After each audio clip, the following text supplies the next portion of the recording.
Welcome to Told by the Fire, a weekly podcast of strange happenings and ghostly occurrences told in the dark of the woods. Relax, take a load off. You should be fine as long as you stay by the fire. A young man seeks to build his own life after graduating from college. During this exciting time, he lands a good job and finds a nice apartment at a great price. He is happy and feels like he is fulfilling all of his goals. Little does he know that this apartment holds a secret that will change his life forever. I now present a story I call Hungry Smile.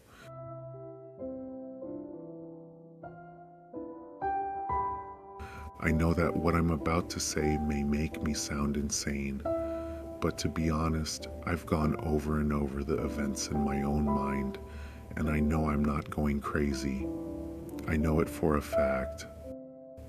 I just finished state last spring, and even when I was getting close to graduating and starting to think about what happened next, I was sure I didn't want to move back to the small town where I grew up.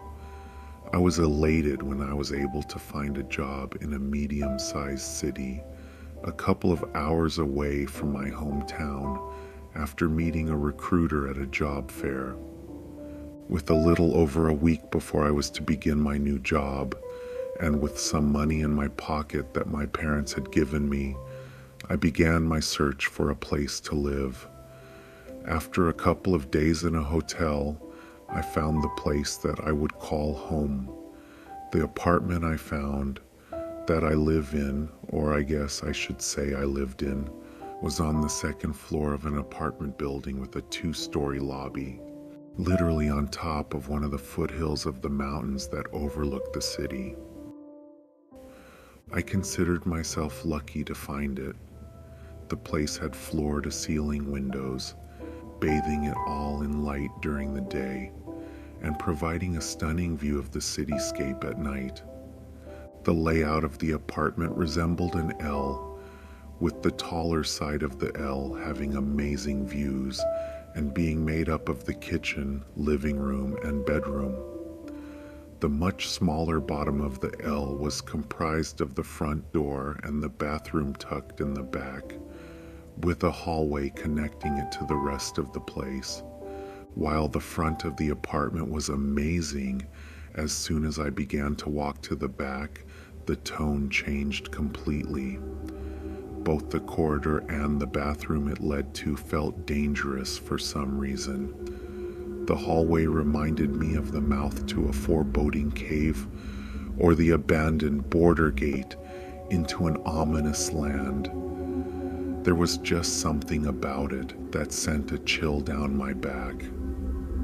But the bathroom itself was on a whole different level, with the hallway before it serving as a prelude to the main event, a harbinger of what was to come. The minute I walked in, I felt like I was being watched, no, stared at intensely by something extremely dangerous that was just lying in wait for me, camouflaged and hidden in the distance, like a dark shadow coming in and out of the deep sea. It stood in stark contrast to the rest of the apartment. It was not friendly, I might even say sinister, like the whole place existed in a different evil universe where none of our better notions resided. In this bathroom there was no such thing as innocence or justice, or even the most basic notions of being victimized. This was a realm of eat or be eaten. That's the only way that I can describe it. The bathroom was partially buried underground, since it was on the lowest floor. As a result, the window itself sat only a few feet above the ground, which also meant I didn't have the same floor-to-ceiling windows here as the higher apartments. I tell you this because it's a detail that will become important later. Don't get me wrong, the window was still big as most bathrooms go, closer to the size of a window typically found in a bedroom.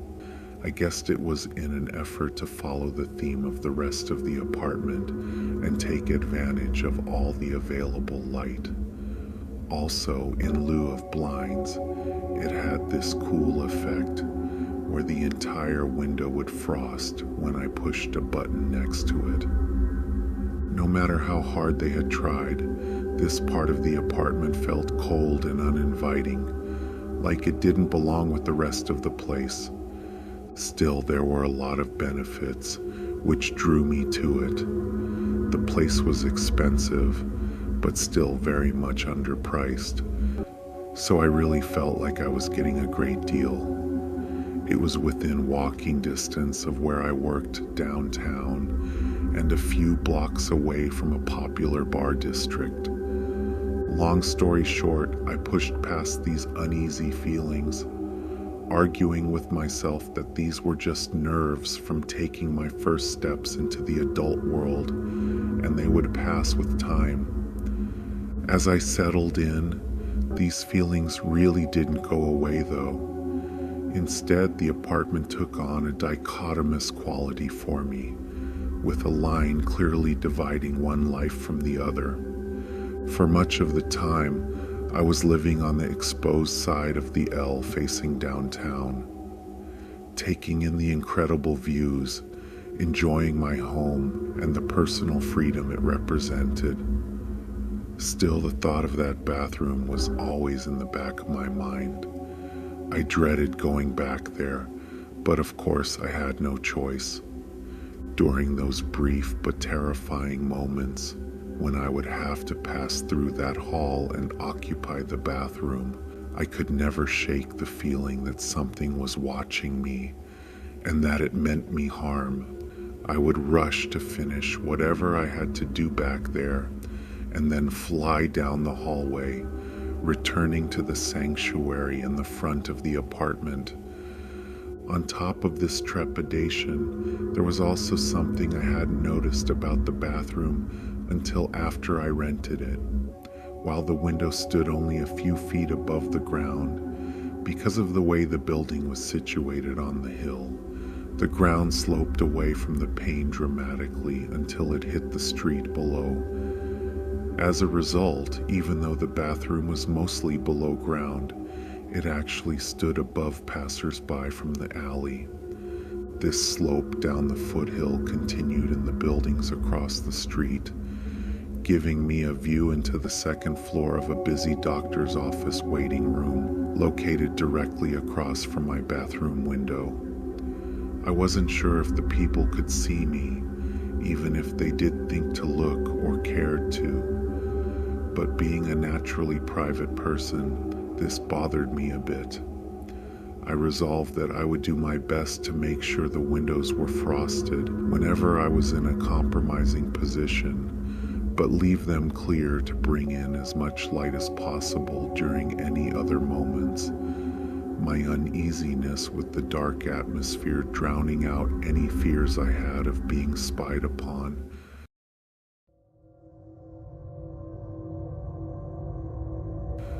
I guess that it started a couple of weeks after I moved into the apartment. I'm surprised and a little proud that I first saw it when I did. It watched me so smartly, blending in with its surroundings expertly. In all honesty, I was convinced this strange thing had been watching me for a lot longer than I had been aware. I felt like I was always being watched when I was in that bathroom. Maybe at the point when I first saw it, the creature was just getting so close that it had no other choice than to expose itself, like a dark shape ominously rising from the depths of an endless sea. When I first saw it, I was cleaning the mirror in the bathroom as part of my personal promise to keep the place from getting too messy, doing my best to follow my mother's advice and clean first thing every Sunday morning. The mirror ran the length of the bathroom, both over the sink and toilet. I guessed that it was the builder's attempt at taking advantage of all the light that made its way in. bringing it back into the room with every inch of mirror that replaced the Belmar white glazed porcelain tile. I was enjoying the morning sun coming in through the cleared window, taking what little joy I could, but still doing my best to finish up as quickly as possible. I had just finished drying the entire thing, and I moved back to examine it, looking for spots. I saw what appeared to be a smudge on the mirror, just over the sink. I moved toward it and focused on it, staring into the mirror and past it, attempting to ascertain if it was something on the glass, or a reflection, or perhaps an effect from the sun rays hitting the mirror. When I did so, it made itself known to me, almost like one of those pictures where a three-dimensional object suddenly emerges when looking beyond the design. It was definitely a reflection in the mirror. I examined the thing, trying to make sense of what I was looking at. It stood on two legs, as a person would, but dark and transparent, almost like a shadow. Still, it was well defined, and that's what made me feel like it was more than a trick of the eye. It looked like a person made up of black nothingness, standing in the lobby of the doctor's office, swallowing up all the light. There were only two features which stood out as beacons against the deep darkness. One was its teeth. I think I will always remember those teeth. Really a mouth full of fangs, long and sharp, but too many, all jumbled together and tussling for space, forming a convoluted smile. Then there were its soulless eyes, cast in a deep yellow, the kind one might see in a heavily infected wound. It stood there grinning at me with its stained snaggle teeth, staring intensely from the lobby, as if it were sizing me up. I stared back at it, while I tried to make sense of exactly what I was looking at. I thought maybe my eyes were simply playing tricks on me. Perhaps it was a reflection of light, cast strangely on a chair or a forgotten jacket. But as I shifted my head to view it from different angles, it remained, staring just as intensely as ever. I thought it might be one of the cleaning staff, and that the lighting in the darkened office had given the person this ominous appearance. But it was still early in the day, and there was enough sunlight from the large pane glass windows to not leave anyone in that office as dark as the creature. Plus, this thing, whatever it was, stood right in front of the windows, and as such, it should have been lit up, like the backs of the chairs and the table splayed with magazines that surrounded it. But it wasn't. It remained dark, standing in contrast to everything else. It was almost as if it were swallowing up the light, the only features piercing through this veil being its blank eyes and those gnashing teeth. I turned to the window to look at it straight on. I had to get a better view of whoever or whatever it was. When I did so, my heart dropped. The office was completely empty. I wondered how the strange thing had found a way to disappear in an instant. I knew I had seen something, hadn't I? I made my way over to the window to get a closer look. There was nothing there. Bewildered, I turned around to look in the mirror. There it was again in the reflection, staring back at me as if it had never left. I felt it was mocking me, almost as if it knew me to be confused and was reveling in it. I walked back to the mirror, keeping my gaze focused on it, wanting desperately for it to turn into something else, something less frightening. The creature, with those dark eyes and that hungry smile, remained. More than that, it was no longer just looking at me. It had now placed what I could only really describe as a gnarled claw-like hand against the window, staring back longingly, wanting me more desperately with each passing second. I couldn't deny it. What I was looking at was real. There was something deep inside that told me this thing meant to do me harm, that it was evil. Never breaking my gaze, I quickly turned the window opaque and bolted, eager to get away as a shiver went down my spine. Something deep inside told me I was safer by frosting the window, that if I could not see it in the mirror, then I would be out of danger. I left that window opaque all the time after that, always fearfully wondering just what lay on the other side of it, but never daring to look. After this, an unsettling fear really took hold of the place. I could no longer chalk the unease up to my nerves. I now had a culprit in that creature. From that point forward, I trembled whenever I was in the bathroom and raced to leave. When I was outside, I never walked down the alley separating my apartment from the medical building. I avoided coming anywhere near that doctor's office and the thing it may have held inside, even if it meant making many of my trips a lot longer. As the end of my lease drew near, a newfound sense of relief came over me. Soon I would be free of this place. On the Wednesday before the weekend, I had set to move out, partly because of my own curiosity getting the better of me, and partly as a sort of rebellion against the unseen bully that held so much power over me. I finally relented and flipped the switch to clear the window after so much time had passed. The room filled with a forgotten light. I looked across at the busy doctor's office and saw nothing, but I knew this was not the real test. Because of the abject fear consuming me, it took a while to face that mirror after I closed my eyes and turned toward it. Finally gathering my strength, I gazed through it to look across the street again for the first time in a long time. What I saw made my skin crawl.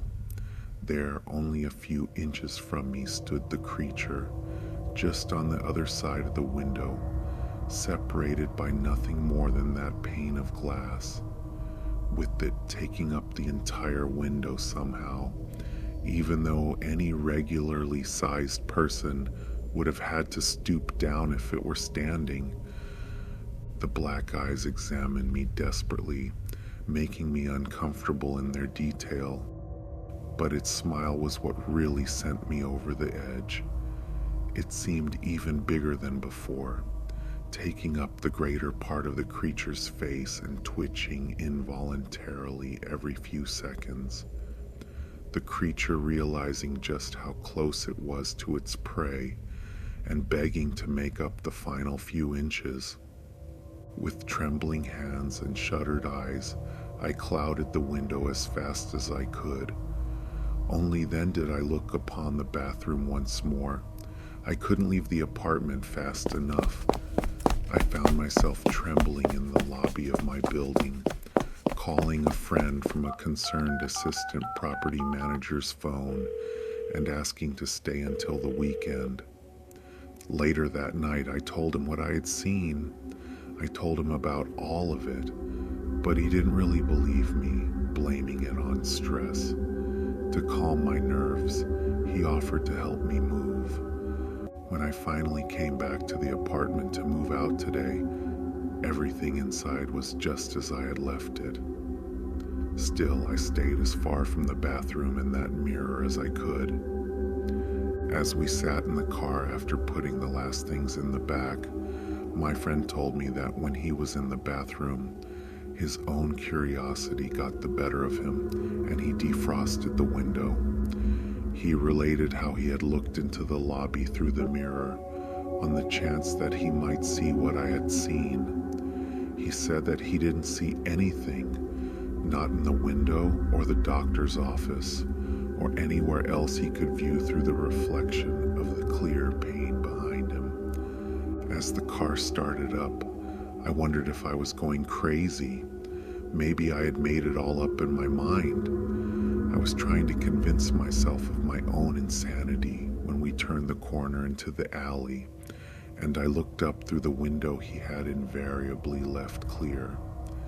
In the flash of a second, when I was able to catch the mirror through the window, I saw it once again, standing there in the reflection, over the very spot where I stood when I saw it last. The creature faced the mirror, staring into it intensely, and I know what it was looking at in the reflection. It was looking at me.